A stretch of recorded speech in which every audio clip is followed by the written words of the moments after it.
this? We were on the borderline of, we were Valley Stream, so we were the borderline of Rosedale. Sort of. Oh, yeah. We were all white, and at the end of the block was all black. Right there. Literally, it was on our side. It was called Ocean Avenue. And in the middle of the street, it became Hook Creek Boulevard. On Ocean Avenue, on the Nassau County, Long Island, it was paved really nice.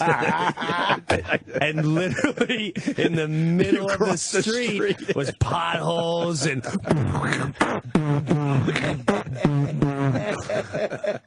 Kool and the Gang and all that. And we really... the road was just chewed up. Right. We didn't go across the street or nothing.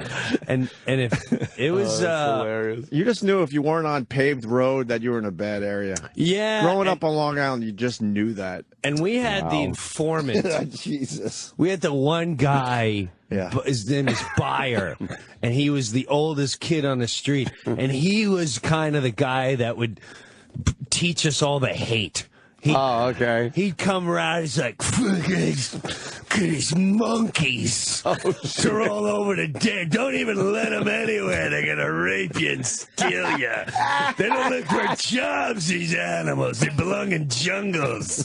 They belong searching for animals in treetops to build nests. Look at them. If you watch any news program, they're all murdering and killing. And they're only doing it to white people. Why? We should have never let them go. That's why. Holy shit. You don't even know what he really was talking about. Yeah, you're a kid. I used to, I say to this day, I swear my children's lives, I used to think a Jew was someone that worked on a car a lot. And I'll explain why. Because across the street, now he was full-blown German. I swear on my kids' lives. This is hilarious. He'd come out, and there would be a guy across the street from us.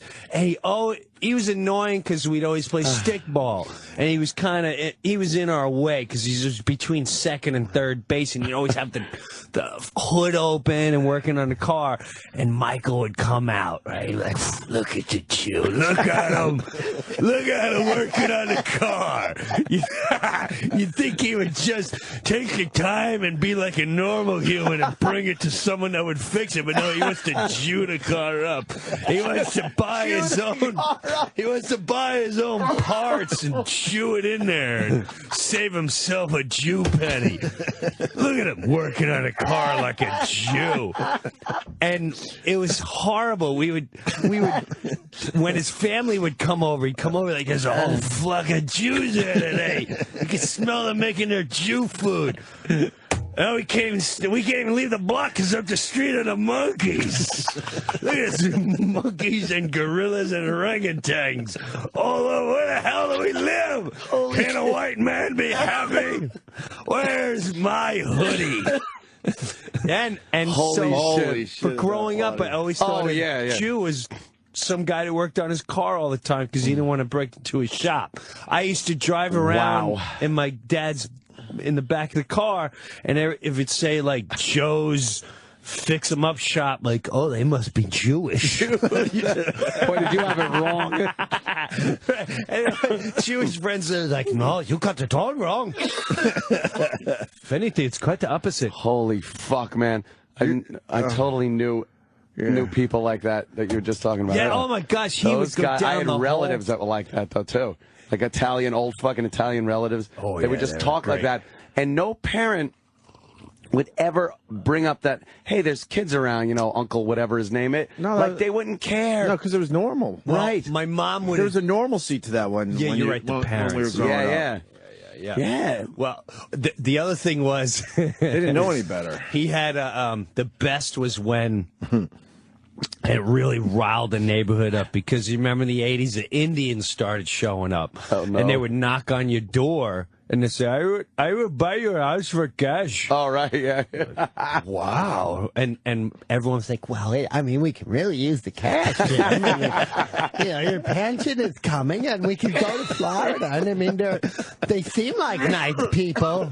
See what he was wearing? Jesus Christ, fucking half monkey playing that goddamn monkey music. And it was such a spectacle. when they moved in. Wow. Holy shit. But everyone was all right because they didn't get in anyone's business. But when the everyone hated the Egan's. The Egan's were the first one to leave our street, and they sold to, as Michael Byers, he's moving in. They're half black. Half black, those Irish dirty monkeys. Eating their cabbage and taters. Look at their... And there were Colombians that moved in there. And they had a dog. And it was right around when Scarface came out. So he had everyone convinced they're nothing but drug cartels. Drug cartel. And that dog's probably got heroin in his ass. Don't go near it. We need to kill it the 4th of July. We're taking this street back. And we really contemplated burning a cross. Wow. Yeah, we're taking it back to the 40s and 50s. We're going to burn a cross in them Colombians. Holy shit. And he was more pissed because one of the Colombians was dating a black guy that had to walk down our street. Uh-oh. And one of the greatest days was they broke up and the chick went after him with a car and he was hiding behind a telephone pole. And the Colombian chick kept driving up and wouldn't let him walk. Every time he started running, she'd drive up on the sidewalk, try to get him. Oh, so, man. of course, Mike was like, well, now I'm for the Colombians, if that's what we got to do to get rid of them. Oh, my God. Dude, we even, I swear to God, That's great. we tried to poison the Colombian dog one day. Wow. Because we were so... Who's we? Not you personally. There was like Just the neighborhood. 6 of us. All right. There was 6 or 7 of us. And what happened was we had to get in back of Jeffrey's backyard. Jeffrey's house lined up with the Colombians, and there was a little wooden picket fence between the two of us. So whenever we go in Jeffrey's backyard, because he had a great field in his backyard, he was the only one who had a really good yard. So to get in his backyard, we had to walk along, and this dog would hop up on the wooden fence, and the thing would sway back and forth, and he'd be up in your face. And his face was along your face. So we felt we were on his own. So we got to take the street, but this Colombian dog, we got to do something. So little Tommy was like, let's poison him. so we Florida applies shit when you were a kid, man. It really was. So You were just on your own out there. Yeah. we walked around the corner, stayed on our side, the white side, and we went into the deli. There was a little deli and a candy store and a bar. And the candy store, in the deli, we said, we want some dog biscuits. The guy's like, oh, you guys got new dog biscuits. We get dog biscuits, peanut butter, hot pepper. Oh, no. Salt and all this.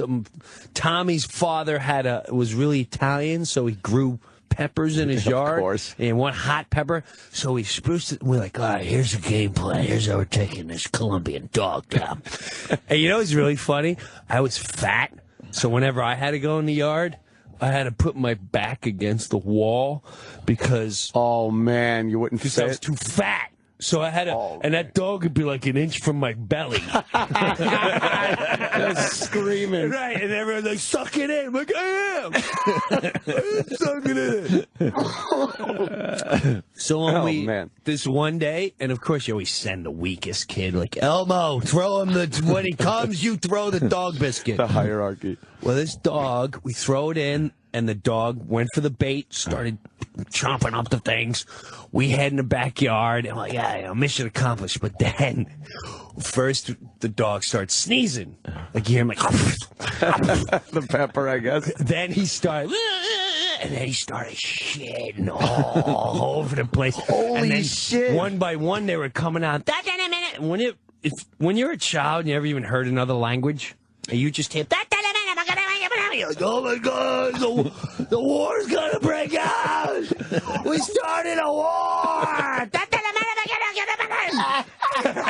Jeffrey's mother's like, what the hell did you do to the dog? We didn't do nothing. We don't know what happened. That dog, he shit for hours. Wow. They took him to the vet. And we didn't tell.